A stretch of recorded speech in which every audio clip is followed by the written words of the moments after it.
Hey there, welcome back. We traveled from Vilnius, the capital city of Lithuania, to Warsaw, the capital and largest city of Poland, and landed here at the Mercure Hotel in central Warsaw.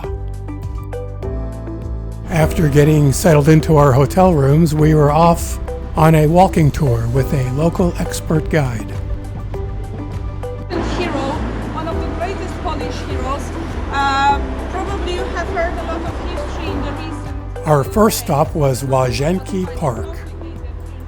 It's the largest park in Warsaw and a prominent setting for palaces, villas, and monuments, and a popular venue for music, the arts, and culture.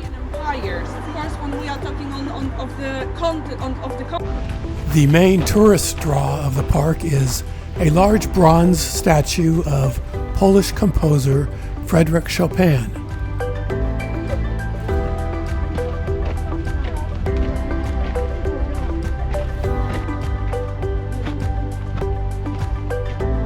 The grassy area around the statue is the site of many concerts and public piano recitals of Chopin's work.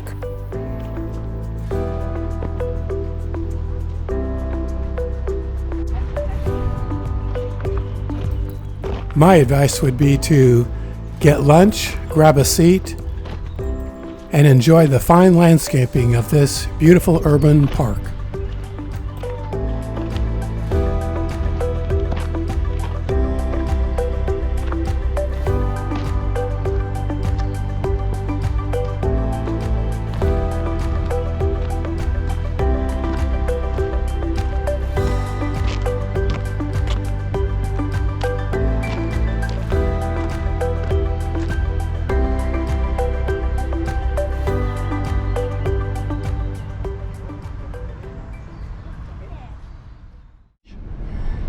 To the right-hand side, those buildings, this is the National Museum of Warsaw. We don't have exquisite art collections in Poland. This is also due to the Second World War. Imagine that still the Ministry of Culture has a list of lost artworks with more than 200 positions like sculpture, paintings, drawings, sketches, etc. Those lost artworks are artworks that are, I mean, we don't know their fate, what happened to them during the Second World War. They might have been destroyed during the Second World War, or they might have been stolen, because in some of the Russian, especially in Russian museums, we still have a lot of paintings that belonged to Poland before the Second World War, and now they are in Russian galleries, for example. And we are now going back to the city center. So once again, in front of us you'll see the skyscrapers. Once again now, especially if you look to your right hand side, we'll see this green belt that I was telling you about, and we'll see one of the Warsaw city beaches that we have here along the Vistula river, because the river here is called Vistula. This is the Latin name. The Polish name is Wisła. This is the biggest river in the country. So now one of the beaches here, well, only policemen, it's pretty early, but in a couple of hours we'll have definitely people sitting here and spending time. Oh, I can see already someone sunbathing. We have also like tiny ships that are going from one shore to the other, and with the public transport ticket you can, you know, go from one side to the other. This is also quite cool. And imagine that around 10 years ago, National Geographic prepared a list of 10 best city beaches in the world, and Warsaw was on that list.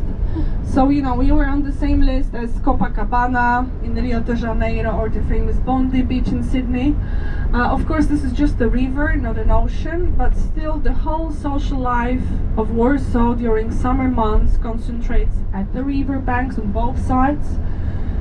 This is quite cool. The only disadvantage is you cannot swim in the river. I mean, you can take a boat, you can do kayaking, but not swimming. It's because of the strong current, and the river is quite dangerous. The next stop on the tour was the Warsaw Ghetto and the monument to the Ghetto Uprising of 1944. Nice to hear the Warsaw Ghetto because, as I told you, over 90% of the inhabitants of the area were Jewish people before the Second World War. So this is where the Warsaw Ghetto was. And Warsaw Ghetto was, of course, the biggest ghetto in the Nazi-occupied Europe because of the size of the Jewish population. So you can imagine that the living conditions in the Warsaw Ghetto were extremely difficult. It is said that per average around 8 people were living in one room. So in one apartment we would have over 20 people. Hunger was a huge problem because there were food ratios. Not everyone could get any kind of job to earn. Next up, the Old Town of Warsaw.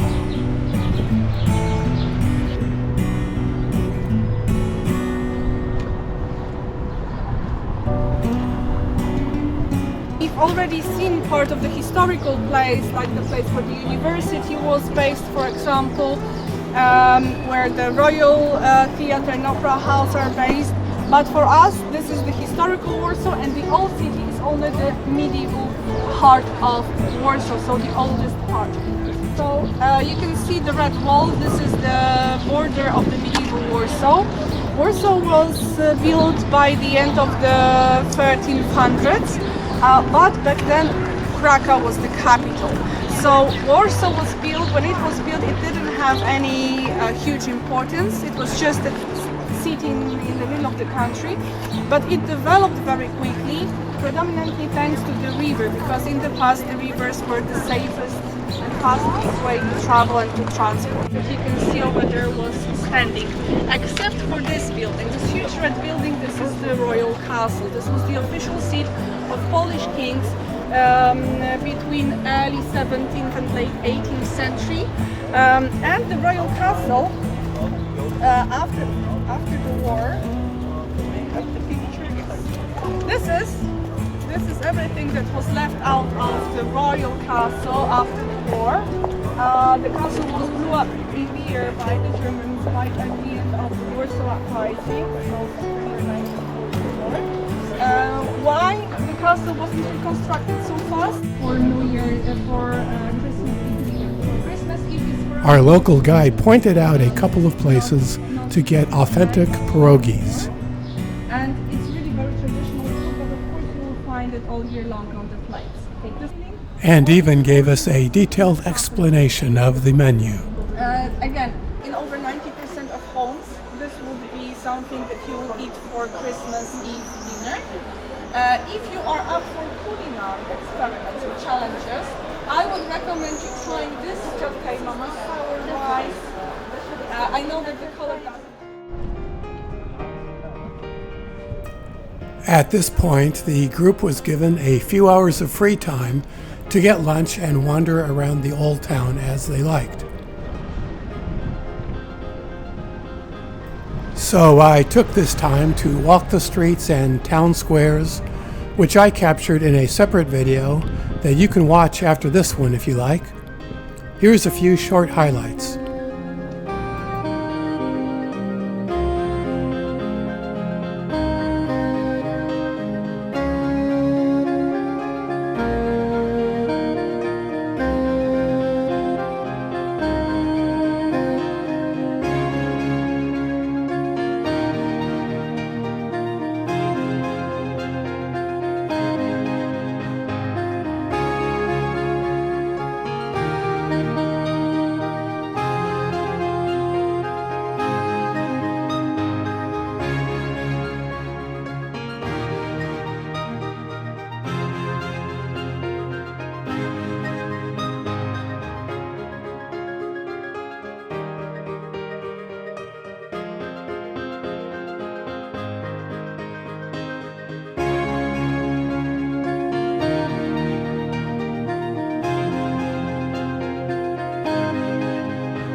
After we had our free time for lunch, we regrouped and headed back to the bus for our ride back to the hotel.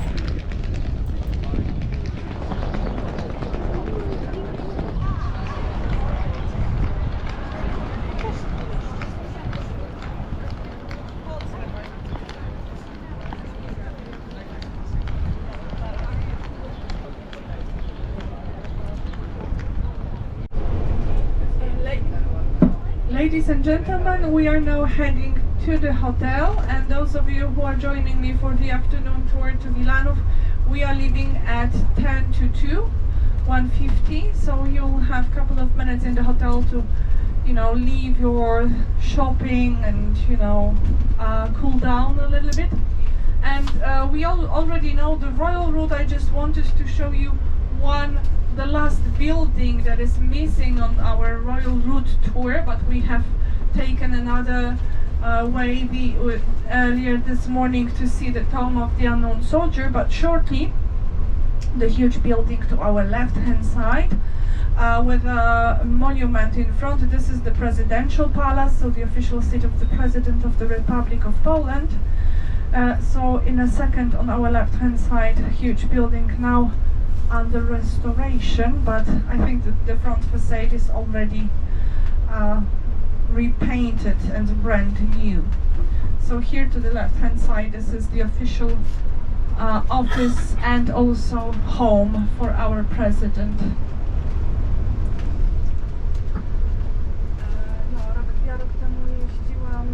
We were heading down part of the Royal Route, Warsaw's most prestigious corridor that includes the city's most notable institutions, such as the Royal Castle, the Presidential Palace, Warsaw University, and the Polish Academy of Sciences.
We approached the Charles de Gaulle roundabout, one of the city's busiest intersections, to make a right turn onto westbound Jerusalem Avenue, which runs through the core of Warsaw's commercial district.